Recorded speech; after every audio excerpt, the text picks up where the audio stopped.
Hello and welcome back to Login Science. In this video, I'm gonna teach you how to make your TikTok account private to public.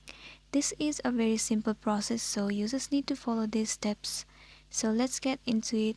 The very first step is to open your app TikTok. You'll be landing on your For You page. Then you have to click on Profile on bottom right corner. Then you have to click on three line on top right corner and tap on Settings and Privacy. Then again you have to click on Privacy.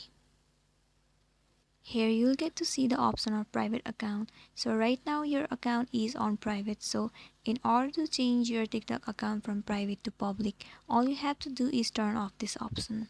Now it will show you switch to public account. Now you need to tap on switch. Well, your account has been switched from private account to public account. Now any individual can view your profile and all the posts that you have posted without even following your account. So this is it, and this was a tutorial on how to make your TikTok account private to public. I hope this video was useful for you. Thank you for watching it till the end. We'll see you on my next video. Till then, stay safe and take care.